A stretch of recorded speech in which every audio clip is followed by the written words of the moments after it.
Bonjour chers amis, bonjour à tous ceux qui me prennent en cours. Comme j'avais dit, il fallait que je trouve le temps de faire cette vidéo. Voilà, de faire cette vidéo pour préciser un certain nombre de choses. Excusez-moi, je vais arrêter la musique.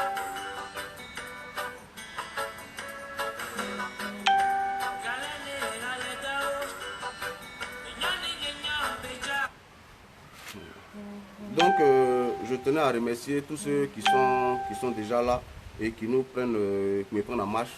Donc, comme je disais d'entrée, bon, j'espère que tout le monde m'entend parfaitement. Est-ce que vous m'entendez? Ok, je pense que on m'entend. Voilà, sauf si je me trompe, je pense que vous m'entendez. Ouais, Aruna, comment tu vas? Aruna, je viens à Ouaga bientôt, donc il faut prendre les dispositions. Voilà, donc comme je disais, j'ai voulu faire cette vidéo pour recadrer un peu, les choses et pour qu'on sache d'où on vient déjà d'abord et puis où on va et ce que nous avons dû faire pour être là où nous allons. Voilà, et moi je vais parler surtout de avril 2011. Voilà, surtout de avril 2011 parce que vous savez, il faut souvent qu'on reprécise les choses. C'est pourquoi je veux intervenir juste sur les deux points. Donc, on va parler d'avril 2011, le chemin que nous avons parcouru jusqu'à ce jour, et puis on rentrera dans l'actualité.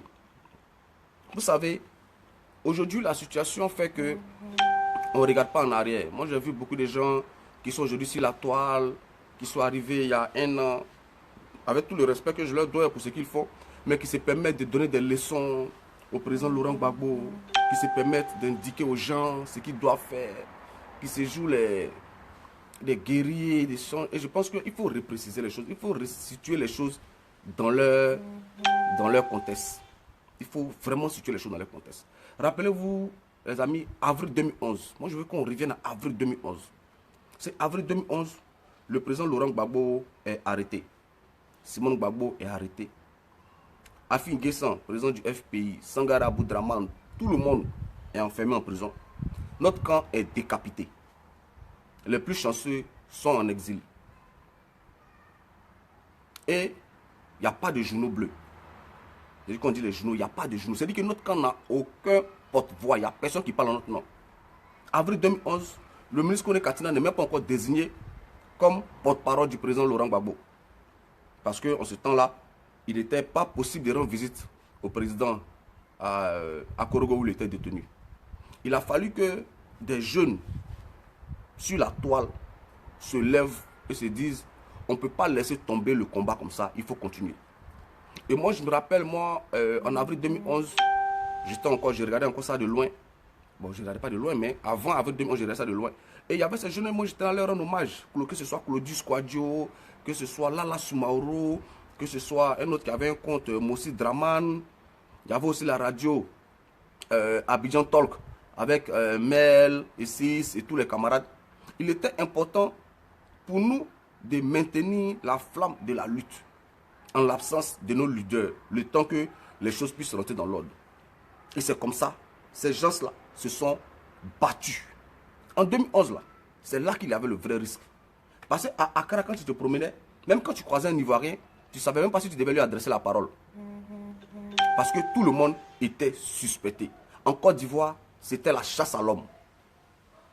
Moi, je suis sorti du pays en avril 2011, le 20 avril précisément, que j'ai quitté la Côte d'Ivoire. Et je suis arrivé au Ghana.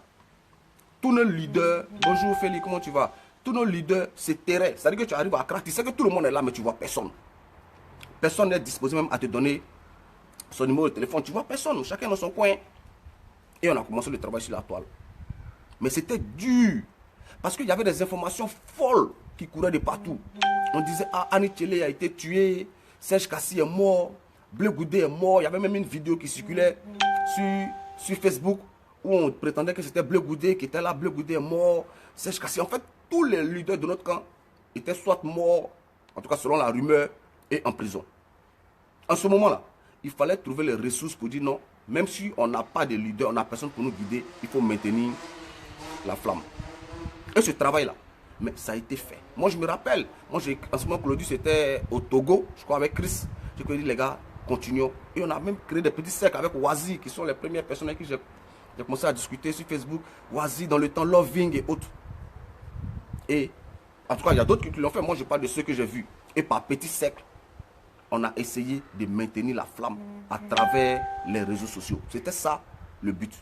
Faire en sorte que notre camp ne s'écroule pas. Je vous parle d'une période où le FPI n'existe pas. Je vous parle d'une période où Choi, qui représentait l'ONU en Côte d'Ivoire, s'est permis même de dire publiquement que le FPI c'est fini. Donc c'est-à-dire le FPI est fini. Toute la direction du FPI est en prison. Tous ceux qui sont susceptibles de parler au nom du FPI sont emprisonnés. Il n'y a pas de journaux bleus parce que tous les sièges des journaux bleus ont été pillés. Notre camp n'a personne, il n'y a pas de porte-parole, il n'y a pas de porte-voix, il n'y a pas de leader.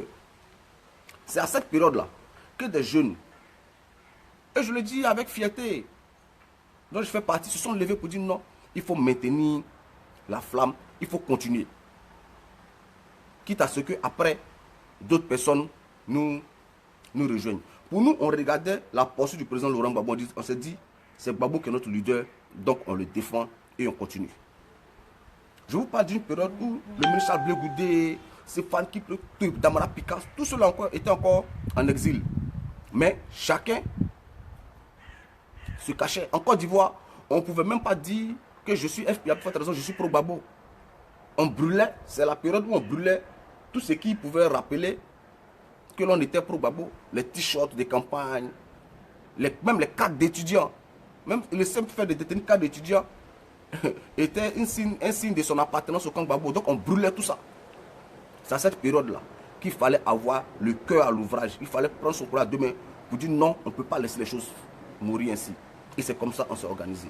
Et moi je me rappelle, moi quand je suis arrivé à Accra, je fréquentais personne parce que je ne les connaissais pas les cas du FPI. J'étais dans mon coin et je faisais ce que j'avais à faire. Je me rappelle, j'avais un petit téléphone Nokia. Et puis c'est de mon téléphone que je tweetais, je commentais sur Facebook, je faisais des publications, tout et tout. Et c'est Claudius même qui nous formait à l'utilisation. Les gars, il faut qu'on aille sur Twitter, il faut qu'on fasse ceci. Bon, allons commenter tel lien. Ceux qui ont vécu cette période-là vont se rappeler. Parce qu'en 2011, c'était ça. Ah les gars, il y a tel article qui dit du mal de nous. Allons tous en groupe, allons commenter l'article. Avec Gino, Katinan, tous les autres. On courant, on partait commenter. Ah, il y a telle émission de télé qui va passer, qui va dire du mal de nous. Allons là-bas pour lui apporter la réplique. C'était ça. C'était ça, cette période-là. En fait, c'était la période. Ceux qui ont vécu ça savent de quoi je parle.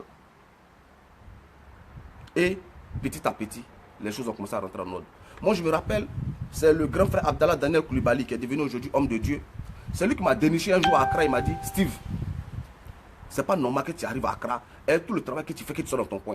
Et que tous les aînés sont là, ils te suivent, mais ils ont besoin de te connaître tout et tout. Parce que les premières informations qu'il fallait donner, il fallait rassurer les uns et les autres sur le fait que nos leaders, en tout cas, pour ceux qui ont pu sortir, sont vivants. Et je lui ai dit, ah grand frère, moi les cas du FPI, je préfère ne pas les approcher. Parce que quand tu les approches, ils pensent que bon, tu veux les soutirer de l'argent, mais tu veux leur demander de l'argent, tout et tout. Il m'a dit non. Petit frère, laisse ça, allons, tu vas les voir. Parce qu'ils ont besoin de te voir. Ils ne peuvent pas s'exprimer aujourd'hui, donc ils ont besoin de quelqu'un par qui ils vont passer pour s'exprimer. C'est comme ça que j'ai rencontré le ministre Liabi Doyoa. Il m'a dit, ah petit frère, vraiment, on a besoin de toi, il faut que tu intègres la coordination, la cellule de communication de la coordination FPI en exil. On vous parle de 2011. Je lui ai dit, moi, ce n'est pas FPI. Il dit, non, ce n'est pas grave, c'est le combat. J'ai dit, ok. J'ai appelé mon président Stéphane Kipe, je lui ai dit, ah, voici la proposition. Il m'a dit, vas-y, c'est la Côte d'Ivoire, vas-y. Et puis, on a mis les choses en place. Petit à petit. Petit à petit. Et quand les gens ont vu que sur les réseaux sociaux, bon, il y avait ce qui se faisait dans la diaspora. En tout cas, dans la diaspora, les gens étaient toujours mobilisés. Mais je vais parler spécifiquement de ce qui se faisait sur la toile.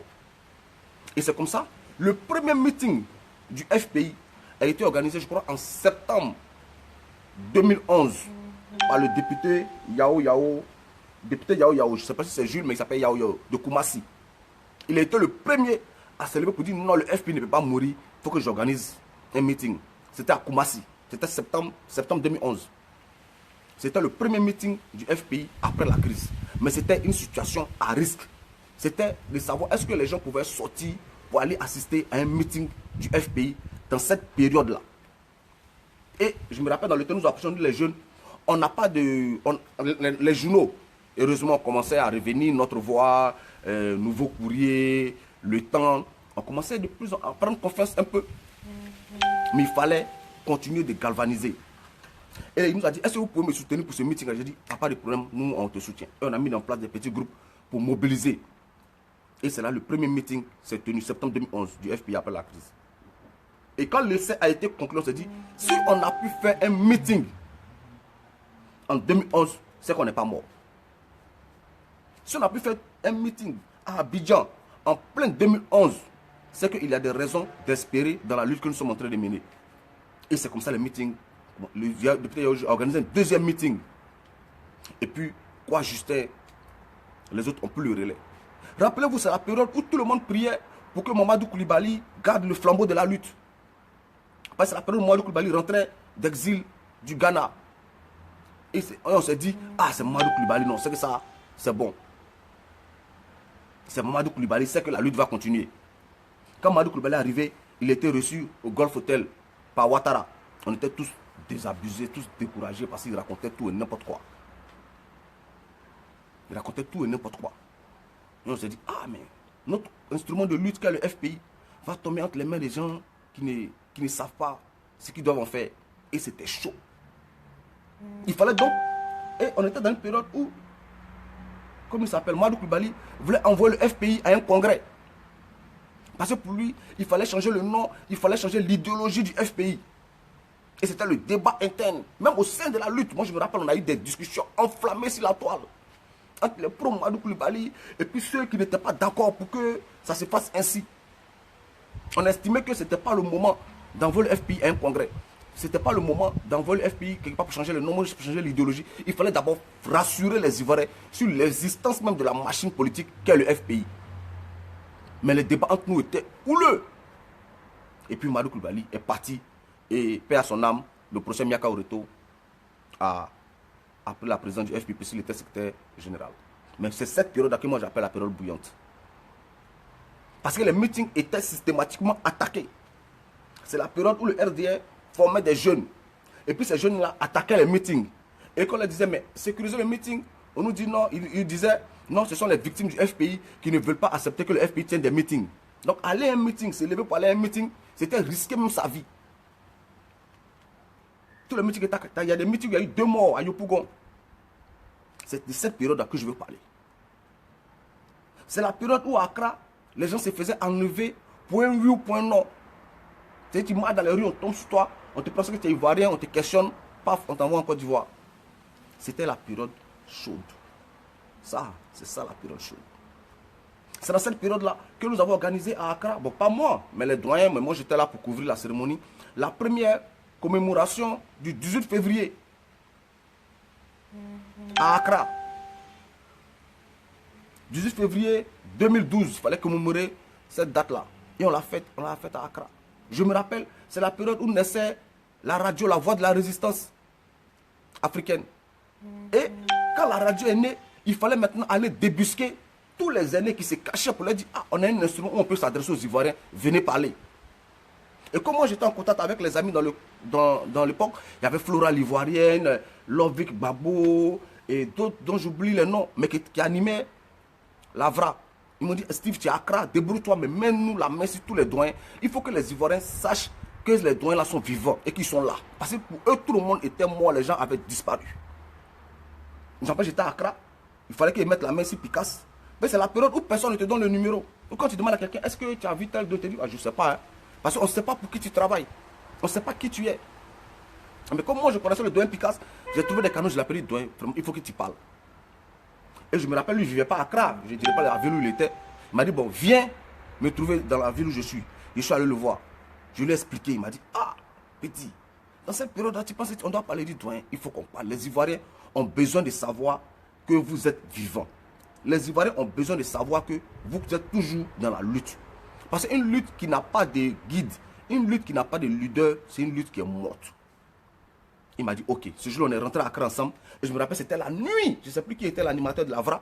Et puis à partir de mon ordinateur et de mon casque, il avait même une réunion avec les Idriss Ouattara. Ce jour, ils étaient là, les Zegen, je crois, Ouachak et Djebo, tous étaient là. Et puis il a fait c'était la première apparition publique de Picasso après la crise. Il a fait le meeting, il a fait l'émission sur l'Avra. Et puis peu de temps après, on a eu les autres leaders, Awa Domelo et tous les autres, pour pouvoir rassurer déjà les Ivoiriens sur le fait qu'ils sont vivants et puis qu'ils étaient dans une posture de combat, dans une posture de lutte. Donc le premier défi, c'était ça.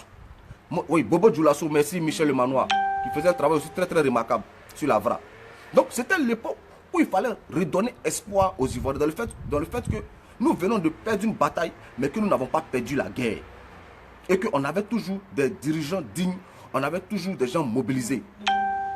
Mais c'est la même période aussi où il ne fallait pas oublier les gens qui étaient dans les camps de réfugiés. Et je le dis en toute modestie, je suis la première personne à être partie dans un camp de réfugiés pour faire un don aux réfugiés. La première personne. Ce n'était pas mon agent. Je me rappelle, je ne me rappelle plus. Oui, c'était les femmes gourous de Londres, avec Néné Souveraine. Ils m'ont dit, ah Steve, on t'envoie tel montant, va. En tout cas, c'était elle qui avait cotisé l'argent. Ils m'ont dit, Steve, on te l'envoie. Essaie d'aller dans un camp. C'est la période aussi où tout le monde avait peur d'aller dans les camps de réfugiés. Parce que ces camps-là étaient infiltrés de combattants pro-Ouattara qui venaient pour savoir qu'est-ce qui se passe. Et je suis allé ce jour-là dans le camp, à la frontière, à Elubo. Pour aller dire, ah les camarades, on ne vous a pas oublié. Voici quelques dons de certains Ivoiriens de la diaspora pour vous. Et comme on a bien communiqué cet événement-là, après les initiatives se sont multipliées. C'est la période où avec des camarades, on a pris plusieurs initiatives de ce genre-là. On a recueilli même des dons avec les maris du Teuil, d'autres personnes qui se mobilisaient pour attraper de l'argent, pour aider les gens dans les camps de réfugiés. Voici comment, en tout cas à mon niveau et puis d'autres camarades, on a redonné le goût de la lutte. Moi j'ai fait tous les camps, j'ai fait Amping, j'ai fait le camp qui est, comment il s'appelle, qui est à Takoradi, non pas à Takoradi, qui est à Cape Corse, voilà. Voici comment les Ivoiriens ont su qu'il y avait un combat qui continuait, il y avait un combat qui se menait. Et le combat a continué. Et les journaux bleus sont réapparus. Et les meetings ont repris. Et sur la toile, les gens ont été galvanisés. Parce qu'il y a des gens qui avaient désactivé leur compte Facebook après avril 2011. Il y a des gens qui s'en intéressaient plus de parler de la Côte d'Ivoire. Parce que ces gens-là étaient totalement découragés après les images qu'elles avaient vécues. Et petit à petit, les gens sont revenus dans la lutte. Donc, voici d'où nous venons. On vient d'une époque où tout le monde nous donnait pour mort, où tout le monde nous donnait pour disparu, où tout le monde disait, ceux-là, ils s'en est fini d'eux, ils ne peuvent plus rebondir. On les a décapités, tous leurs leaders sont en prison, c'est fini. Et puis, les amis, on s'est dit, bon, il faut qu'on communique. Essayons d'arracher, comme on ne peut pas obtenir la libération de tous les prisonniers, essayons de nous concentrer sur quelques-uns et puis essayons d'arracher ça petit à petit. Bon, d'autres, il y avait des mesures, il y avait des initiatives diplomatiques, politiques et autres. Et puis, à Finguessan, et quelques-uns sont sortis, à Kéongbo, ainsi de suite, jusqu'à ce que tout le monde sorte. Mais je rappelle cette période-là pour expliquer aux gens d'où on vient. On vient carrément d'un cimetière politique. Là où personne ne nous n'attendait à ce que on se réveille. Là où personne n'attendait à ce qu'on sorte de ce cimetière dans lequel ils voulaient nous enterrer politiquement. Et on s'est réveillé. Et puis on a maintenu. Et puis les Ivoiriens ont pris des initiatives, je les cite. Abidjan Torok, Lavra, moi avec mon ami Ona Babolite, on avait créé, comment ça s'appelle ce truc-là, j'ai oublié le nom. Mais on avait créé un truc de ce genre-là pour recueillir des dons, pour les envoyer aux réfugiés, pour donner des cours. On faisait des formations sur Twitter. On disait aux gens, si vous voulez vous former sur Twitter, venez. Et puis on organisait des formations sur Twitter pour que les Ivoiriens aussi aillent aussi sur Twitter. On expliquait comment faire des posts pour que les posts soient le plus visibles possible. On leur disait, allez vous connecter sur le site de Le Point, sur le site de Le Monde, sur le site de TV5 Monde, parce qu'il fallait apporter la réplique à tous les articles qui sortaient et qui nous étaient défavorables. Je pense qu'Alessine Gagnon doit se rappeler de cette période-là. Mais où on créait des petits groupes, où on s'enfermait dans des petits groupes pour réfléchir, pour arrêter la stratégie. Mais c'était compliqué. Mon réseau n'est pas bon. Ah, désolé. Hein. Mais c'était... Cette période-là, elle était difficile, elle était compliquée. Mais il fallait tenir. Parce qu'on avait des gens qui, en Côte d'Ivoire, comptaient sur nous. On avait des gens qui comptaient sur nous. Et puis peu de temps après, il y a Ovajab, d'autres médias qui sont nés avec Mireille Patricia Abié, Serge Gueye, Ivoire Zoulou et autres. Et donc moi, c'est à ces jeunes-là que je vais rendre hommage. J'en parle pour qu'on sache d'abord d'où on vient. D'où on vient. Et ce rappel-là va me permettre d'aboutir sur le second point. Et c'est le second point qui est le plus important. Parce que si aujourd'hui, oui, j'ai parlé de Claudius Quadio, oui. Donc, si aujourd'hui, les gens parlent de... Oui, il y avait la fumée blanche de Evelyne Seya. Si aujourd'hui, les gens parlent de réconciliation avec les pro-Babo, si aujourd'hui, les gens parlent de loi d'amnistie, si aujourd'hui, les gens parlent de aller voir Babo à la CPI, mais c'est parce que des gens ont tenu. C'est parce que on existe. On a relevé le premier défi, qui était le défi de l'existence. Parce que les gens ne réalisent pas. Parce que ceux qui n'ont pas vécu la guerre, ou bien, bon, ceux qui sont dans certains trucs, aujourd'hui, ça permet de s'asseoir sur les réseaux sociaux pour donner des leçons à Gbagbo, pour expliquer aux gens ce qu'on a fait sur Facebook. Les gens se tapent la poitrine. Bon. Mais si aujourd'hui, on parle de se réconcilier avec les pro-Gbagbo, c'est parce qu'il a fallu relever un premier défi, qui était le défi de l'existence. Oui, merci, il y a Priska Stani aussi qui a disparu, ma petite soeur Priska Stani, mais je sais qu'elle se porte bien. Tous ceux-là qui étaient là. Donc il a fallu relever le défi de l'existence. Il fallait que ce qu'on appelle la famille Gbagbo existe. Pour qu'aujourd'hui, on arrive à un stade où les gens veulent se réconcilier avec nous, ou où les gens veulent parler avec nous. C'est ce défi-là qui a été réalisé. Là où tout le monde nous donnait pour mort, là où tout le monde nous donnait pour disparu, là où tout le monde nous donnait pour fini,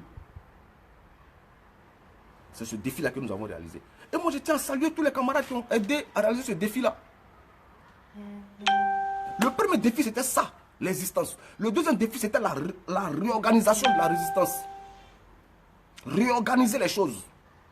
Parce que tous nos leaders étaient, comme on dit là, en brousse. Blé Goudo, Ghana, mandat d'arrêt international sur la tête. Il ne peut pas sortir. Picasse, qui est recherché. Parce qu'on estime que c'est lui qui a empêché la proclamation des résultats. Il est dans son coin. Tout le monde se cache. Comment faire? Il faut réorganiser les choses. Trouver de nouveaux visages. Redonner confiance aux gens. Le deuxième défi, ça a été ça. Réorganiser les choses. Et ça s'est fait de concert avec les camarades qui étaient à Abidjan. J'ai cité toi le député Yao Jules. Mais je peux citer aussi quoi Justin. Quoi Justin, qui est un fonctionnaire de l'État de Côte d'Ivoire, qui aurait pu dire quel intérêt j'ai à venir m'embrouiller dans cette lutte-là. Autant continuer mon travail tranquillement. Donc en Côte d'Ivoire, quoi Justin, Daï Nestor, les Agola, Alain Durand, tous les camarades. Dans la diaspora, bon, eux, la mobilisation, c'est jamais estompé. Parce que ce soit Aben Naki, Willy Bla, Christine Zokou, Seri Zokou avec le CEPA, même Apollos Dante. Il y a un travail remarquable qui se faisait dans la diaspora. C'est ce travail de la diaspora là qui contribuait à nous donner confiance et à nous donner espérance dans le combat dans lequel nous sommes en train, nous étions engagés. Donc une fois que nous avons relevé le défi de l'existence, une fois que nous avons relevé le défi de la réorganisation, il fallait relever le troisième défi qui est le défi de la projection. C'est-à-dire se donner des ambitions et les faire aboutir. C'était ça. Là, le troisième défi. Et ça coïncidait avec la sortie des présidents de nos leaders politiques. Ça coïncidait avec le fait que ceux qui étaient en exil, quelques-uns ont commencé à sortir la tête de l'eau et à commencer à animer l'espace public. Moi, je me rappelle dans le temps, 2012, début 2012, j'ai fait un post à polémique où je disais, attendez, mais vous les camarades là, c'est vous les leaders, nos ministres, nos cadres là, c'est vous qui avez dirigé la Côte d'Ivoire, c'est vous qui avez les informations. Mais venez sur les réseaux sociaux, venez nous donner les informations parce qu'on est dans les débats où nous on ne sait pas vraiment ce qui se passe. Donc donnez-nous les informations pour qu'on sache comment mener les débats. Je me rappelle, ça va provoquer un tollé. Il a dit, pourquoi tu demandes aux cadres de venir sur Facebook? Pourquoi tu leur demandes de venir sur les réseaux sociaux? Mais aujourd'hui, tous sont sur les réseaux sociaux. Et tous, ils sont sur les réseaux sociaux. Et ils nous apportent un plus dans le combat que nous sommes en train de mener.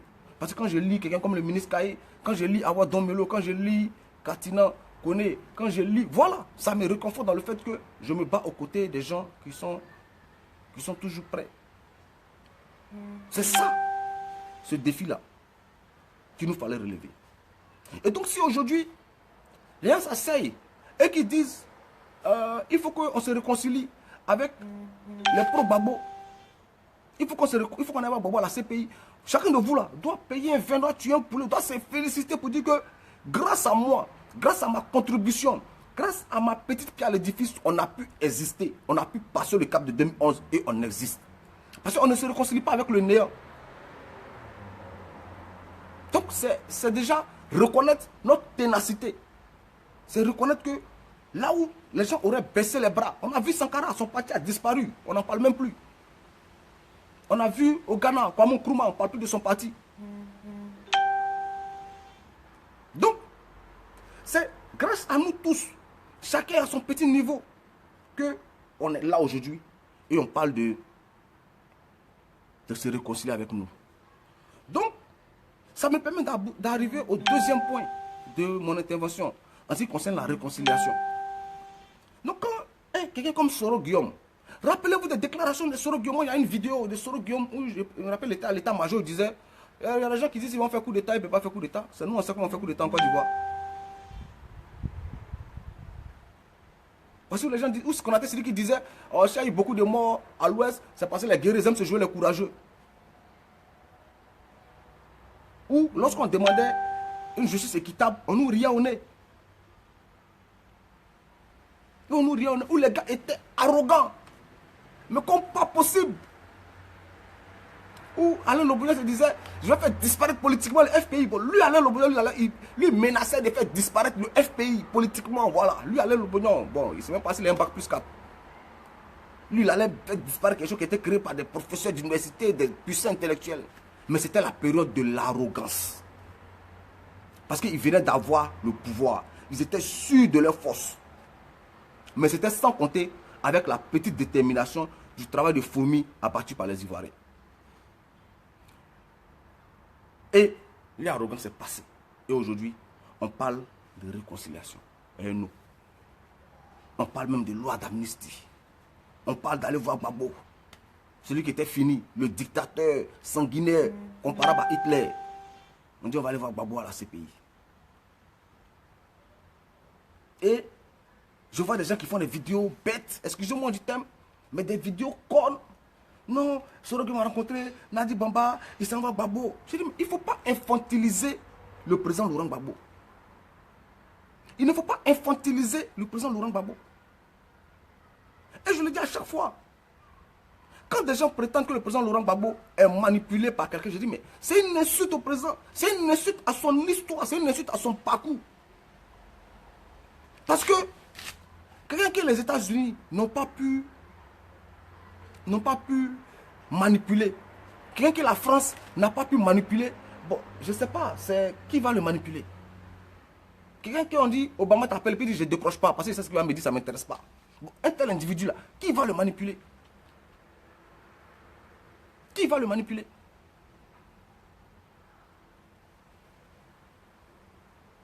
Qui peut le manipuler? On s'assoit, non, Gbagbo est manipulé, c'est lui là qui empêche telle personne de rendre visite à Gbagbo. Je dis, mais on parle de Gbagbo. C'est de Gbagbo qu'on parle. Hein? C'est de Gbagbo qu'on parle. Ou bien on a oublié. Je vois des déserteurs, ça c'est sur Facebook. Non, Gbagbo. Je dis, mais Gbagbo, c'est pas votre camarade. Gbagbo, là, c'est pas notre ami. Gbagbo, c'est le leader du combat dans lequel nous sommes engagés aujourd'hui. Et puis, c'est celui qui a résisté à Houphouët-Boigny. C'est celui qui, on met l'argent dans son compte et puis dit, ça ne m'intéresse pas. C'est celui à qui Houphouët dit, viens être ministre, et puis il dit, ça ne m'intéresse pas. Il dit, le jour qu'il rentre dans un gouvernement, c'est qu'il est président de la République. C'est celui à qui les États-Unis disent, bon, prends ta femme, et puis un nombre de personnes aller aux États-Unis, tu seras professeur à Harvard. Et puis il dit, ça ne m'intéresse pas. Si vous devez me tuer, vous allez me tuer au palais, à la présidence de la République, parce que c'est là-bas que le peuple de Côte d'Ivoire m'a mis. Selon mon bombarde sa résidence et puis il est dedans. C'est de Gbagbo là, c'est de lui qu'on parle. On ne parle pas d'une autre personne. C'est du même Gbagbo là qu'on parle. On parle du Gbagbo qui est sorti vivant des décombres de la résidence présidentielle là, c'est de lui qu'on parle. On parle du Gbagbo qui est détenu à Korogo, et puis on veut lui faire signer des documents attestant que Ouattara a gagné les élections, et puis il dit, il ne me reconnaît pas dedans. C'est de ce Gbagbo-là qu'on parle. On parle du Gbagbo, on a tous vu la vidéo où dans sa chambre à la résidence là, il est entouré de rebelles qui le menacent. Et puis il a dit, calmez-vous, sortons de la crise, allons dans le côté politique de la crise, c'est de ce Gbagbo-là qu'on parle. Et donc des gens s'asseyent, des petits planteurs sur Facebook. Non, Gbagbo, ceci, c'est là. On a manipulé Gbagbo pour aller aux élections. On a manipulé Gbagbo pour ne pas qu'il reçoive. Mais c'est de Gbagbo qu'on parle. C'est de Gbagbo qu'on parle. Donc c'est dans votre entendement, Gbagbo serait tout d'un coup devenu fou. Ou n'importe qui peut le manipuler. N'importe qui peut le pousser à faire des choses qu'il n'a pas envie de faire. Mais vous ne savez pas à qui vous avez affaire. Vous ne savez pas la force de caractère de l'individu de qui vous parlez. Vous ne savez pas de quoi vous parlez. Et moi, ça me fait rire. Parce que je connais l'individu. Je vous dis, vous ne savez pas de quoi vous parlez. C'est Gbagbo qui s'assied à CPI et puis dit on va lui qu'au bout. Au moment où tout le monde chantait le nom de Afi là, où tout le monde chantait le nom de Afi, en tout cas nous, parce qu'Afi venait de sortir de prison, il faisait des grands meetings partout, tout et tout. C'est Gbagbo qui a dit, si Sangaré tient, je tiens. Et puis nous tous on est dit, ah mais Afi qui est là pour essayer de Sangaré. C'est Afi qui est le président du FPI. Et puis il cite Sangaré. Et puis bon, nous on ne comprend pas. Mais aujourd'hui, on comprend pourquoi il cite Sangaré. Parce que pourquoi Afi est président du FPI, il est en prison, certes, mais il est le président du FPI. Pourquoi Gbagbo ne dit pas, bon, si mon successeur à la tête du FPI tient, je tiens. Pourquoi il ne dit pas, si je ne sais pas, si Gaucho tient, mais si, je ne sais pas, Simon tient, je tiens. Il dit si Sangaré tient, je tiens. Il y a du symbolique dedans. C'était lors du meeting du CEPAD de 2012 à la CPI. Et c'est Demba Traoré qui était sorti de la prison avec ce message du président Laurent Gbagbo.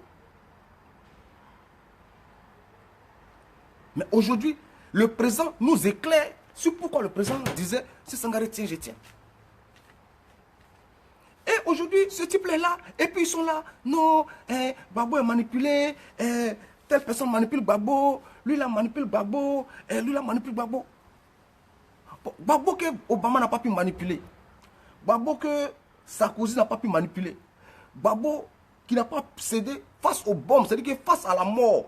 C'est ce Gbagbo là que, bon, je ne sais pas, qui est en train de manipuler à la CPI. Vous ne savez pas de quoi vous parlez. Vous ne savez pas de quoi vous parlez. Il faut respecter le parcours du monsieur. Il faut respecter sa vie, parce que c'est quelqu'un qui a consacré sa vie au combat dans lequel nous sommes engagés. Donc quand aujourd'hui, des gens, des députés, vous ne savez pas, mais je vous dis, introduisent une loi d'amnistie à l'Assemblée nationale. Il ne faut pas regarder seulement la surface. Pourquoi ces gens introduisent une loi d'amnistie? Pourquoi? Parce qu'on a relevé le défi de l'existence d'abord. Et puis ensuite, je vais vous expliquer ça terre à terre pour que vous compreniez. La loi d'amnistie là, ceux qui la font présentement, là, les Méambli et autres là, ce n'est pas pour faire plaisir au pro-Gbagbo. Détrompez-vous. Leur objectif là, ce n'est pas de faire libérer les pro-Gbagbo. Ce n'est pas ça. Méambli là, il a des ambitions politiques. Il a ses ambitions politiques. Il a ce qu'il vise. Ce n'est pas l'objet de mes vidéos, donc je ne rentre pas dedans. Mais la loi d'amnistie là, elle est d'abord faite pour Soro et ses amis. C'est ça qu'il faut que vous compreniez. Parce que Soro Guillaume là, il sait qu'il y a une loi d'amnistie sur le président Laurent Gbagbo. Mais cette loi d'amnistie là, elle ne concernait que les crimes économiques. Donc il n'est pas protégé pour tous les crimes de sang qui ont été commis depuis 2002 par la rébellion. Et Soro sait qu'il rentre dans une période où il est en conflit avec Ouattara. Et le même Ouattara qui le protège d'un transfert à la CPI. Le même Ouattara qui lui évite de répondre devant la justice des crimes qu'il a commis.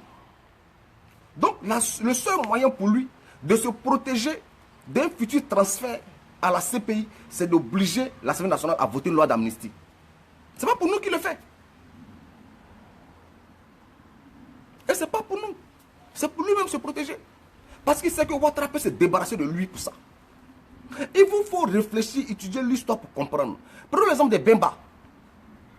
Bemba là, c'est la même trajectoire que Soro. Bemba était chef rebelle au Congo. Puis, par des accords politiques, Bemba est devenu vice-président. Mais il y avait un mandat d'arrêt contre Bemba qui était sous-scellé.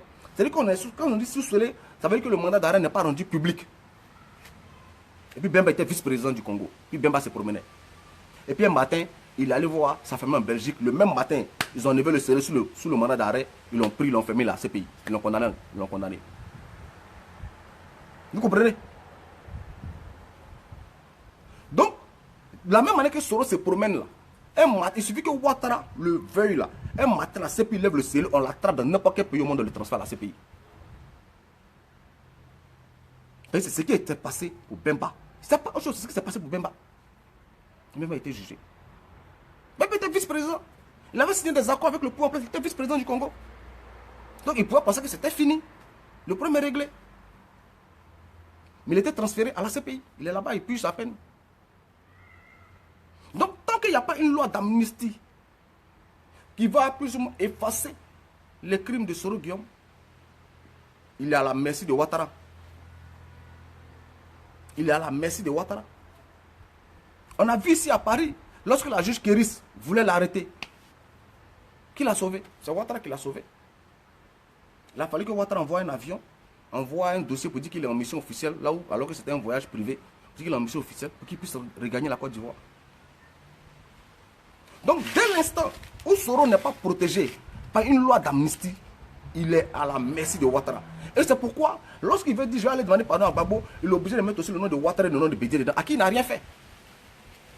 Parce que si se permet de dire d'aller demander pardon à Gbagbo, il sait que ça va irriter Ouattara.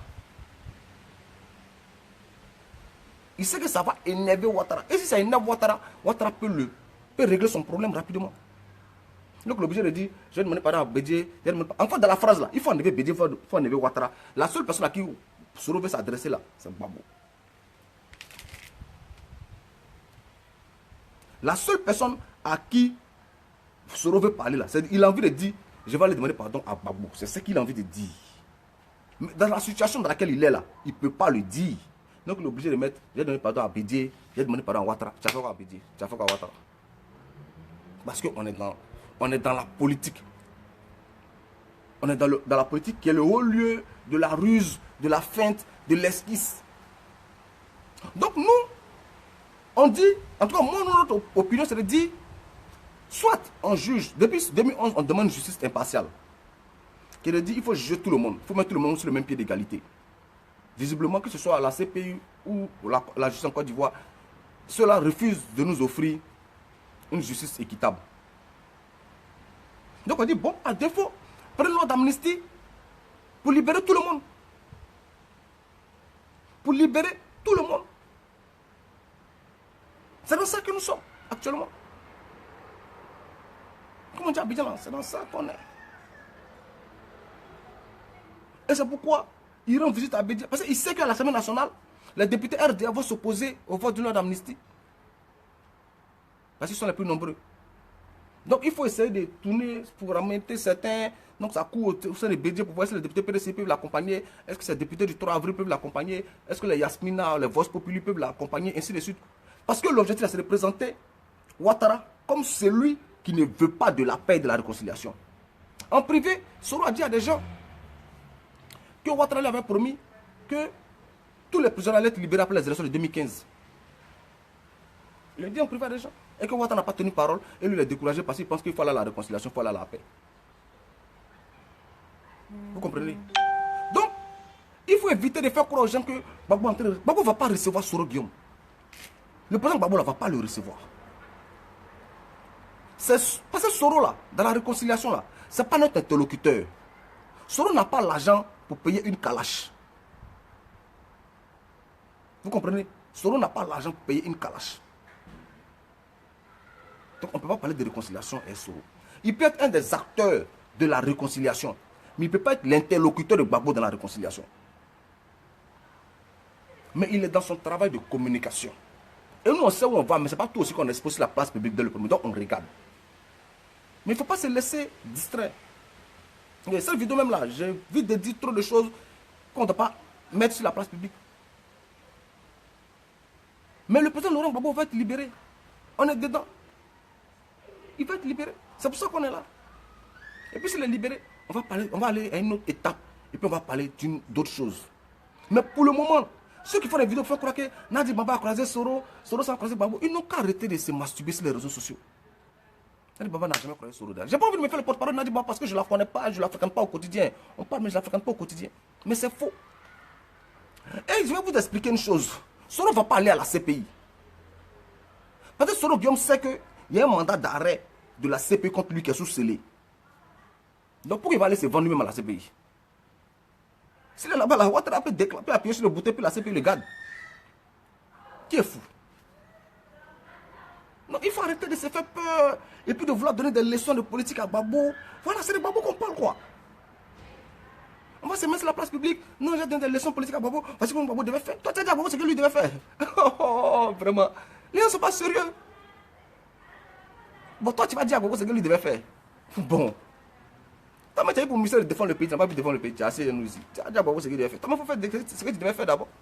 Donc, il faut que les gens se calment. Alain Lobognon, là. Que ce soit Alain Lobognon, que ce soit qui que ce soit. Le président a mis plusieurs garde-fous. Moi, je ne sais pas, souvent, il y a des choses, les gens veulent qu'on rappelle ça. C'est le président qui a fait ce communiqué pour dire que tous ceux qui veulent le voir là, ils doivent voir Sangaré. Selon vous, il a fait pourquoi? Pour éviter de recevoir tout et n'importe qui à la CPI. C'est pourquoi il a dit, ceux qui veulent me voir, qu'ils aillent voir Sangaré. Et puis c'est Sangaré qui est son ami qui l'appelle pour lui dire, bon, telle personne m'a vu, je pense que c'est nécessaire que tu reçoives la personne. Et puis, la personne va voir Sangaré. Et puis la personne va voir Babou. Donc effectivement, là, c'est Sangaré qui dit qu'il va rencontrer Babou, qui ne va pas le rencontrer. Donc Soro ne peut pas souhaiter Sangaré. Si Soro veut, c'est lui qui doit avoir Sangaré. Sangaré qui doit donner son accord. Et puis Babou doit le recevoir. C'est ce que ça veut dire. On n'est pas des enfants, les gars. Arrêtez de vous laisser manipuler par des dizaines de bonnes aventures. Babou sait qu'on approche des élections de 2020. Il sait que sa cote de popularité en Côte d'Ivoire est restée intacte. Il sait que les gens vont vouloir ruser avec son nom. Il sait que les gens vont vouloir jouer avec son nom. Donc pour éviter qu'ils soient obligés de recevoir des gens comme les Bani, les KKB qui venaient se balader à la CPI, il dit, bon, quand tu veux me voir, va voir Sangaré. Et puis ce que tu as me dit là, ça nécessite qu'on se voit, Sangaré va me parler, puis je vais te recevoir. Mais c'est pour éviter que tout et n'importe qui n'aille chercher non à la CPI.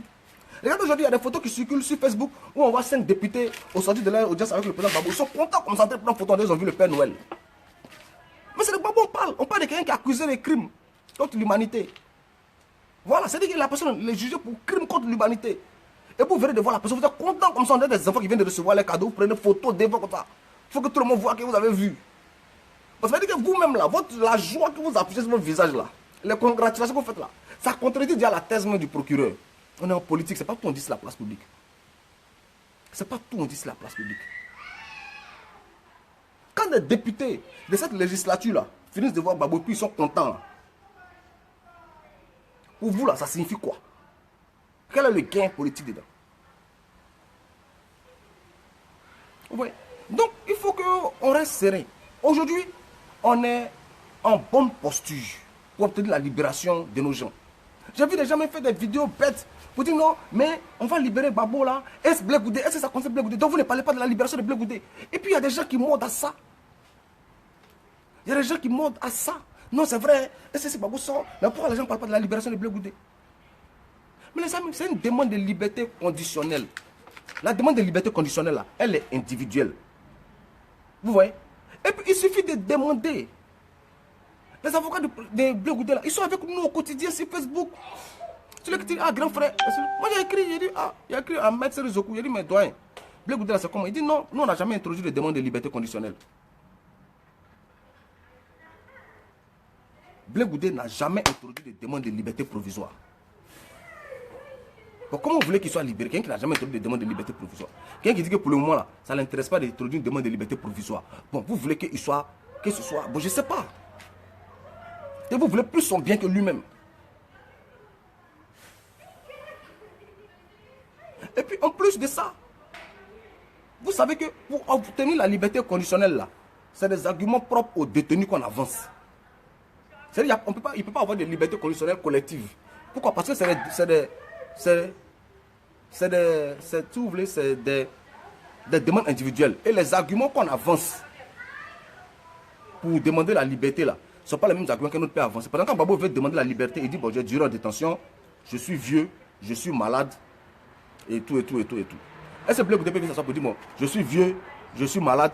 Peut-être que lui va demander la liberté sur d'autres arguments que lui va avancer. Donc, ce n'est pas la même chose. Et puis, c'est ces avocats qui vont introduire la demande de liberté conditionnelle. Mais quand on dit on ne reste pas dans fourmi, on ne reste pas dans manière pour enlever manière. On se bat aujourd'hui, on saute partout pour que Babo soit libéré. Si Babo est libéré là, mais au moins il nous reste une seule personne. Il nous reste une seule personne. Mais comme les gens, leur rêve c'est de diviser. Les gens sont des soldats perdus. Ils sont perdus en route. Parce qu'ils n'ont pas de formation idéologique. Les gens n'ont pas de formation politique. Donc ils sont engagés dans un combat, comme disait mon ami Justin, en pensant que c'est du hip-hop. Ils sont engagés dans la lutte en pensant que c'est du hip-hop. On va faire du buzz, on va faire du pharo, on va traquer les go, tout et tout et tout et tout. Donc comme la lutte dure, ils sont perdus.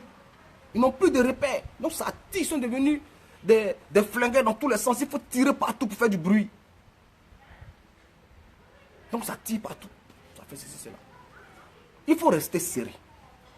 C'est des gens qui hier disaient qu'on avait disparu. C'est des gens qui disaient hier qu'on était mort politiquement. Pas de réconciliation avec nous, c'est parce qu'on existe. Et on a dit clairement, moi ma position elle est simple. J'ai dit on est ok pour la réconciliation. On a toujours voulu de la réconciliation. Moi je viens pas évoquer la sincérité de Soro Guillaume. Est-ce que tu es sincère? Parce que comme en nous, quand tu dragues une fille là, et puis la fille te demande, est-ce que tu es sûr que tu es sincère? Tu vas lui dire quoi? Non, je ne suis pas sincère. Tu vas dire oui, je suis sincère. Non, parce qu'il n'y a pas une machine pour mesurer la sincérité de quelqu'un. Il n'y a pas une machine, on dit, bon, assieds-toi ici, et puis il va te peser pour savoir ton degré de sincérité. Donc, on mesure la sincérité là par les actes. On mesure la sincérité par les actes. Donc, quand Soro Guillaume dit, bon, je veux la réconciliation, il dit, bon, tu veux, je veux la réconciliation. On ne se réconcilie qu'avec un homme qui est libre. Parce qu'un homme qui est en prison, là, tu vas te réconcilier avec lui comment? Donc, ton ami Blé Goudé, Simone Babo, tous ceux-là sont en prison. Il faut te prononcer publiquement en faveur de leur libération. C'est-à-dire qu'il faut faire conférence de presse, il faut dire, je souhaite que Babo soit libéré. Je souhaite que Simone Babo soit libéré. Je souhaite que Blé Goudé soit libéré. Je souhaite que Stéphane Kipré, Damana Pikas, Kone Katina, tout cela qui rentrent d'exil. Je souhaite que les comptes soient dégelés, tout et tout et tout. Parce que la réconciliation là, c'est en Côte d'Ivoire qu'on va parler de ça. On va pas faire la réconciliation là à Paris. On va faire la réconciliation là au Ghana. Mais c'est pas qui peut à Paris. Damana Pikas au Ghana. Katina quelque part là-bas. Et puis on fait la réconciliation comment? Donc il faut permettre à tout cela de revenir en Côte d'Ivoire. Et pour s'assurer qu'on fait la réconciliation. Donc la réconciliation passe par la libération de tout le monde. Et par le retour des exilés. Donc aujourd'hui, nous on sait que Soro n'a pas la possibilité de libérer les gens. Parce que dans le pouvoir de Ouattara, il n'est plus rien dedans. Tous ces gars sont en train d'être limogés. Mais au moins, pour le principe, il peut se prononcer en faveur de leur libération. Donc on dit, bon, prononce-toi en faveur de leur libération. Il faut dire, je pense que la CPI, si Babo est libéré, c'est bon pour la Côte d'Ivoire. Il faut le dire.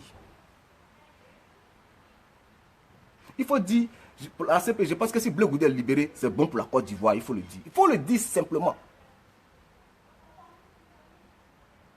Et puis, des députés ont déposé un projet de loi d'amnistie sur ton bureau. Ils ont déposé un projet de loi d'amnistie. Les Miambris, là, ils ont déposé un projet de loi d'amnistie. Donc, il faut l'envoyer en séance plénière pour que ça fasse débat. Pour que ça fasse, on en discute. Si ce sont les députés RDR qui s'opposent, tout le monde entier va voir que c'est le RDR qui est contre la réconciliation. Vous voyez? Parce qu'on dit, moi ce que je dis à Soro Guillaume, tu n'as pas une obligation de résultat, mais tu as une obligation de moyens. Tu n'as pas une obligation de résultat, tu as une obligation de moyens. Tes initiatives là peuvent ne pas aboutir, mais au moins il faut les prendre. Pour que nous qui regardons là, on soit témoins de ce que tu as pris des initiatives. Donc, tu ne peux pas libérer Babo, c'est clair. Tu ne peux pas libérer Blé Goudé, mais tu peux au moins souhaiter leur libération. De la même manière, tu t'es arrêté à la route, tu as dit, tu vas aller voir même Babo là. Tu peux dire, ah, je souhaite que mon frère Blé Goudé soit libéré, parce qu'on doit réconcilier les Ivoiriens. Tu peux dire, je souhaite que le président Babo soit libéré, on va réconcilier les Ivoiriens. Il y a Simone Babo qui est à l'école de gendarmerie là-bas. Tu peux envoyer des gens vers elle pour dire, ah, je souhaite que Simone Babo soit libéré.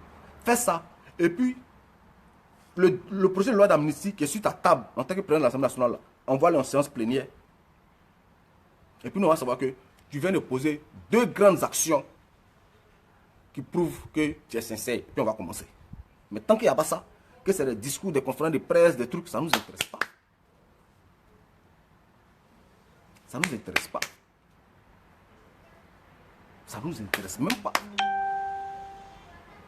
Donc quand les gens s'asseyent, je vais pas être lancé les vidéos, mais là s'asseyent. Non, Stéphane Kipré a rencontré Soro, Stéphane Kipré a joué aux dames avec Amel Bakayoko, Stéphane Kipré était avec... Il faut arrêter. Il faut arrêter. Il faut arrêter de s'effrayer. Il faut arrêter de se faire peur. Ceux qui sont autour de Gbagbo là, ils n'agissent que sur instruction de Gbagbo. Vous ne savez pas, vous êtes assis dans vos petites caves, vous levez, t'assois, tu mets ta vidéo, tu racontes n'importe quoi. Le problème qu'on a en Afrique là, c'est que personne ne fait ce pourquoi il est formé, et puis tout le monde veut faire ce pourquoi il n'est pas formé. Tu es formé pour manipuler les âmes. Quand tu es là, tu prends tes âmes, tu vas, tu l'enlèves. Mais nous qui sommes formés pour faire la com là, laissons-moi faire nos vidéos. Mais si les militaires maintenant viennent faire les vidéos, nous, bon, nous, on ne va pas devenir militaires. Bon, c'est n'importe quoi. C'est n'importe quoi. Donc il faut que tout le monde soit tranquille. Il faut que tout le monde soit serein. Le président Gbagbo, il sait ce qu'il fait, il sait où il va. Il sait ce qu'il fait, il sait où il va. La liberté que nous voulons là, nous allons l'obtenir. Moi, c'est comme les gens de CPI, tout ça, ils suivent mes trucs, et l'état de qui parlent, mais on va l'obtenir. Donc, il ne faut pas dire à Soro Guillaume, on s'en fout de toi, on ne veut pas la réconciliation. Non, non, non, un politique ne parle pas comme ça. On est d'accord pour se réconcilier, mais voici les actions qu'il faut que tu poses. Voici les pas qu'il faut que tu poses pour nous mettre à l'aise, pour qu'on se réconcilie. Ça, c'est pas mal parler à quelqu'un. Donc, Gbagbo n'a pas jamais dit qu'il ne veut pas recevoir quelqu'un. Il dit, si tu veux me voir, va voir Sangaré. C'est simple. Maintenant, c'est à toi de savoir, est-ce que tu peux aller voir Sangaré ou pas. C'est aussi simple que ça. Donc, maintenant, c'est à Soro de savoir, est-ce que les 2 conditions qu'on lui pose pour nous-mêmes être à l'aise là, est-ce qu'il peut le faire ou pas. C'est à lui de prendre la décision. La décision lui appartient. La décision lui appartient. C'est la même manière que quand tu vas voir Gbagbo, tu vas voir Sangaré, c'est à toi de décider s'il va voir Sangaré ou pas. Mais un politique ne dit jamais, non, non, non, non, non, ça ne m'intéresse pas, voilà. Un politique ne parle pas comme ça. Un politique ne dit jamais ça. Dès que tu dis ça, tu n'es plus politique. Mais nous là, Abou, attends, mais tu connais, nous on est les Gbagbo ou rien. Et qu'on le dit là, les gens pensent que que nous on tombe dans l'idolâtrie. Non. C'est parce qu'on a confiance en la démarche que le président Laurent Gbagbo emprunte. Regarde, il y a une vieille vidéo que moi j'ai vue ce matin sur Facebook. Je ne sais même plus qui l'a posté. Où Laurent Gbagbo disait que oui, il y a la réconciliation, mais on a besoin de savoir qui a tué qui. Qui a envoyé qui d'aller tuer qui. Qui a payé les armes pour qui. C'est qu'il situait déjà le contexte. Il situait déjà le contexte. Pour dire la réconciliation doit se faire autour de la vérité. La réconciliation doit se faire autour de la vérité. Même quand on parle de loi d'amnistie là, mais on ne peut pas oublier les victimes. Parce que dans cette crise là, il y a eu des victimes, des part et d'autres, certes. Oui, mais il y a eu des victimes. Donc on ne peut pas faire des petits arrangements entre politiques et puis ignorer les victimes. Il y a des gens qui ont perdu toutes les familles qui ont été décapitées à l'ouest. Il y a des gens qui sont toujours occupés, il y a des villages qui ont disparu. Il y a des gens qui sont handicapés aujourd'hui à vie. Mais ceux-là, il faut les dédommager, il faut leur redonner vie, il faut investir dans cette zone-là. Mais c'est un vaste programme. Mais ce que nous, on ne va jamais accepter, c'est que les gens puissent utiliser la réconciliation pour un marche-pied pour arriver à la présidence de la République. Ce qu'on ne va jamais accepter, c'est que les gens veulent utiliser la réconciliation pour devenir quelqu'un. On ne peut pas ruser avec la souffrance des Ivoiriens. On ne peut pas marchander la souffrance des Ivoiriens. Donc, on veut de la réconciliation, mais pas à n'importe quel prix. On veut de la réconciliation, mais pas en se réuniant. Et sur ce quoi je vais finir, c'est vous dire que vous qui vous réclamez, qui vous revendiquez pour Gbagbo là, mais vous ne devez jamais accepter quelqu'un manque de respect au président Laurent Gbagbo. C'est-à-dire que ça doit être votre limite. Tu lui dis, bon, tu peux tout dire, mais manquer de respect au président Gbagbo là, c'est ta limite. Parce que le président Gbagbo là, et je le dis toujours, il aurait pu prendre les propositions des États-Unis, s'asseoir aux États-Unis avec sa femme, s'asseoir aux États-Unis avec ses enfants, il était professeur à Harvard, ils étaient à l'aise, et puis vous laissez dans votre merde. Ils vous laissent dans votre merde à Ouattara en Côte d'Ivoire. Mais il a dit non, je ne peux pas. Et puis, il a risqué sa vie à la résidence présidentielle. Et puis aujourd'hui, il est détenu en prison. Et puis, vous qui vous réclamez de lui, vous qui, pour qui il a donné sa vie, pour qui il a consacré 30 ans de combat dans l'opposition sans jamais prendre une seule âme contre quelqu'un, vous êtes sur les réseaux sociaux et puis les gens publient les vidéos pour me dire « Ah Steve, est-ce que ça là c'est vrai ?» Quelqu'un est sur Gbagbo, toi tu veux me demander c'est vrai. Mais toi tu es bonné. Quand quelqu'un est sur Gbagbo, tu dois lui répondre automatiquement. C'est comme si quelqu'un va insulter ton papa et puis toi tu viens demander « Ah papa, non, non, non, tu réponds automatiquement. Moi, quand tu supprimes, tu es sur Gbagbo, je te supprime mes amis. Tu tiens un propos déplacé en de Gbagbo, tu peux insulter, c'est pas qui prend, tu peux, mais tu es sur Gbagbo, je te supprime, je t'enlève de mes amis. Parce que le monsieur là, il souffre dans sa chair. Il souffre. Gbagbo a 72 ans. Cet âge-là, c'est l'âge de la retraite. C'est l'âge auquel on pense à sa vie, on peut voir ses petits-enfants grandir. On s'assoit pour bavarder, pour être le plus grand bavard du village, on cherche ses petits-enfants pour jouer. Mais il est en prison pour nous aujourd'hui. C'est pour nous qu'il refuse tous les compromis que les gens lui proposent. Et puis des petits plaisanteries sur Facebook. Non, Gbagbo est manipulé par Nadi Bamba. Nadi Bamba, elle est bien manipulée Gbagbo. Elle est bien manipulée Gbagbo. Il faut éviter, on va éviter qu'on dise des choses qu'on n'a pas envie de dire. Éviter qu'on tombe dans certaines choses. Mais Gbagbo ne mérite pas que quelqu'un s'asseye sur Facebook pour l'insulter. Et puis vous êtes là, parmi vos amis, les gens qui insultent Gbagbo, vous êtes là, vous partez commenter les publications, vous partez aimer, vous partagez. Moi, celui qui partage ces gens de vidéos là, je le supprime. Entre nous, on peut s'insulter, on peut faire nos conneries, on peut se parler mal, oui, il n'y a pas de problème. Mais Gbagbo là doit être la ligne rouge que personne ne franchit. Parce que c'est lui qui va nous faire gagner le combat dans lequel nous sommes. Aujourd'hui, les juges de la CPI, là, la chambre d'appel, ça sait qu'ils disent que les arguments que la chambre de première instance a avancés pour maintenir Gbagbo en prison, les arguments ne sont pas pertinents. Et puis les gens qui s'asseyent, non, ils sont trop des grands intellectuels. Non, le jugement est mitigé. Non, en fait.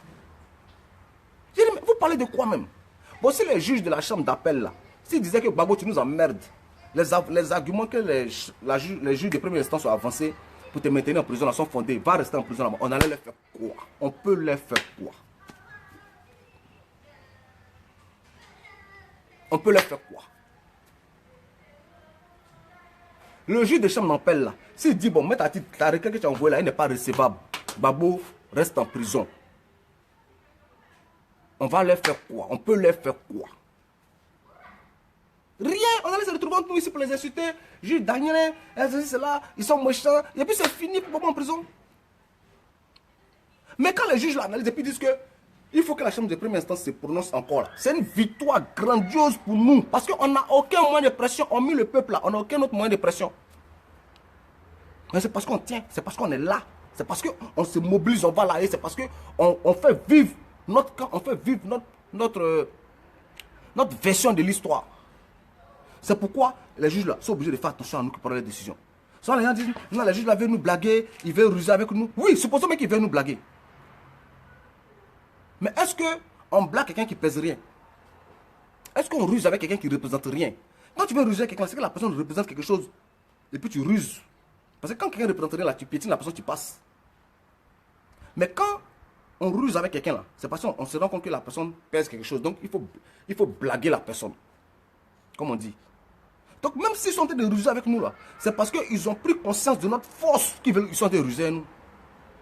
Donc on doit déjà se féliciter d'être une force qui compte, qui oblige les gens à jouer de la ruse. Vous comprenez? La victoire, là, c'est une grosse victoire. Et en temps normal, là, on doit la célébrer. Mais comme on attend la libération, là, on attend un peu. C'est une grosse victoire. Parce que dans l'histoire de la CPI, c'est la première fois que la chambre d'appel là désavoue la chambre de première instance. C'est la première fois de l'histoire de la CPI. Et puis ça arrive avec Gbagbo. Ça arrive, c'est avec Gbagbo que ça arrive. Gbagbo, l'orphelin de maman qui connaît personne là, dans le monde là. qui étaient réfugiés dans ces quelques mètres carrés qu'ils ont bombardés là. C'est lui qui fait, puis les juges se désavouent à la CPI. C'est de ça qu'il s'agit aujourd'hui. Gbagbo que tout le monde a abandonné là. C'est lui qui pousse les juges de la CPI à se désavouer, puis à se faire un jugement à la Ponce Pilate, où on envoie Jésus chez Ponce Pilate, et Ponce Pilate dit non, en fait, renvoyez-le chez tel juge, et ainsi de suite. Là. Parce que personne ne vient celui qui va condamner Jésus là. C'est la même chose qui se passe là. Puis c'est Gbagbo qui réussit à faire ça. Et puis c'est parce que nous tous là, chacun de vous là, on est derrière lui, et puis on le soutient, et puis on lui donne cette force là, de tenir, et puis tiens. Et puis au lieu de dire, au lieu de se féliciter, au lieu de s'encourager, au lieu de se galvaniser pour continuer, on est là, la décision en fait elle est mitigée, mais les juges disent cela. Ah en 2011 là, quand on transférait Gbagbo en 2011, 2012 à la CPI là, qui pensait qu'on pourrait arriver à ce stade là? Qui pensait qu'on pourrait arriver à ce stade là? Qui pensait qu'on pourrait arriver à ce stade là où les juges même discutent sur l'affaire de Gbagbo? Pour nous, on va voir la CPI, c'est fini, c'est mort. Parce que l'image que nous avons de la CPI là, c'est que personne ne revient de la CPI. C'est qu'on a toujours dit la CPI. Une fois qu'on envoie la CPI, tu es mort parce que personne ne revient de la CPI. C'est le message qu'on nous a passé. Donc pour nous là, quand on a vu Gbagbo sont en train d'envoyer la CPI comme ça, là, mais Gbagbo c'est fini pour nous, Gbagbo est mort. Mais aujourd'hui là, regardez où on est. On a une étape où on se dit, est-ce que Gbagbo va être libéré? Est-ce qu'il va pas être libéré? Donc, on a une étape où la question même se pose. Où la question même se pose. Mais c'est une grosse victoire. Mais comme la victoire a plusieurs pères, moi j'ai vu des gens qui s'attendaient à faire à crier partout et à revendiquer la victoire si Gbagbo était libéré. Comme Gbagbo n'est pas libéré, il faut trouver des gens qui, à cause de qui, pardon, Gbagbo n'a pas été libéré. Donc il faut trouver c'est Nadi Baba, c'est Stéphane Kipré, c'est Simon Gbagbo, c'est Jésus-Christ. Mais si Gbagbo avait été libéré, la première m'a dit, c'est grâce à mes vidéos que Gbagbo a été libéré. C'est grâce à mes posts sur Facebook, c'est grâce à mes meetings, c'est grâce à mes matchs. Il faut arrêter ça.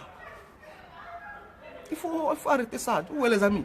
Donc moi, je vais terminer cette vidéo-là en vous disant de rester serein. L'homme qu'on a décidé de suivre là, il s'appelle Laurent Gbagbo. On n'a même pas décidé de suivre FPI même. On a décidé de suivre un homme, il s'appelle Laurent Gbagbo. Et puis jusqu'à ce jour-là, il nous a toujours donné satisfaction. Parce qu'il est toujours resté fidèle. Parce qu'il y a des leaders qui trahissent les combats qu'ils portent. Il y a des leaders qui trahissent. Mais Gbagbo s'est toujours montré digne de ce combat-là. Et vous ne devez pas permettre, vous, en tant que disciple de Gbagbo, là, vous ne devez pas permettre, vous ne devez pas encourager que quelqu'un lui manque de respect. Que quelqu'un remette en cause ses facultés mentales et intellectuelles. Parce que prétendre que quelqu'un est fou, là, que quelqu'un est manipulé par une autre personne, là, c'est douter de ses capacités intellectuelles. C'est douter de ses capacités mentales. C'est un enfant qu'on manipule. Donc, ne permettez pas que quelqu'un puisse dire que Gbagbo est manipulé. On n'est pas loin. On n'est pas loin du truc. On n'est pas loin du truc. Voilà, on n'est pas loin. On n'est pas loin. Oui, non, on n'est pas loin. Mais on ne peut pas rentrer ça. Mais demain, souvent, on ne peut pas rentrer. Mais on n'est pas loin, les amis. Le travail là, c'est fait. Il faut juste tenir bon. Le procès reprend le 28 août. Le 28 août là, nous on va bouiller. Voilà, on va partir en masse là, lundi 28 août là. On sera en masse là. Mais avec une autre thématique. Mais on va revenir dessus après. Mais il faut rester serein. Les portes de la CPI là, elles vont s'ouvrir. Parce qu'elles gardent des innocents. Donc elles vont s'ouvrir. Et puis les innocents là vont sortir. Mais ce qu'on fait là, c'est un travail méthodique. C'est un travail cartésien. Ce n'est pas dans le désordre.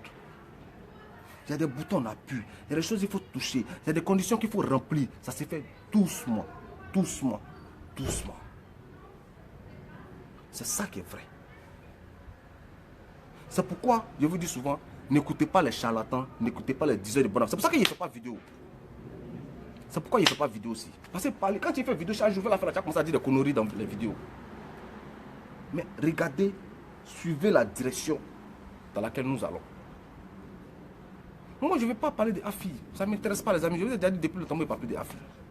Vous avez vu que depuis qu'on parle d'affaires de libération, ils ne sont pas d'AFI encore. C'est fini, ils ont utilisé, ils ont fini. Donc, laissons ça. Il n'y a pas à me parler d'AFI. Il dirige son truc. Bon, voilà. C'est Gbagbo qui nous intéresse. Donc, restons concentrés sur ça. Encourageons toutes les initiatives qui vont dans le sens de faire aboutir notre combat. Restons unis, restons concentrés. Et puis, oublions tous ceux qui veulent nous diviser, tous ceux qui veulent nous introduire dans les débats qui ne nous intéressent pas. Parce que ce n'est pas tous les débats qui sont productifs. Ce n'est pas tous les débats qui sont productifs. Donc, restons concentrés sur les débats qui sont productifs pour nous. Voilà, donc je tenais à vous remercier d'avoir suivi la vidéo. Voilà, c'était sur ces points-là, je voulais échanger avec vous. Et puis, partager là pour bien entendu ceux qui n'ont pas poursuivi, mais restez sereins. On est à bout. Voilà. 2017 là, ça ne va pas passer sans que Gbagbo soit libéré. 2017, ça ne va pas passer sans que Gbagbo soit libéré. Mais il faut juste tenir, il faut être patient. Puis il ne faut pas, par l'excitation, gâter ce qu'on a déjà arrangé. Il ne faut pas gâter. Il ne faut pas gâter. Il ne faut pas dans l'excitation là, gâter. Il ne faut pas dans la précipitation, gâter. Il ne faut pas par la recherche de buzz ou bien de trucs, de likes ou bien de j'aime, aller gâter. Ce qui est en train d'être attaché doucement, doucement, comme disent les chrétiens, en train d'être attaché et dans les cieux et terres là. N'allez pas gâter ça à cause de l'excitation, à cause de la précipitation. Voilà, donc merci à vous et puis bon dimanche.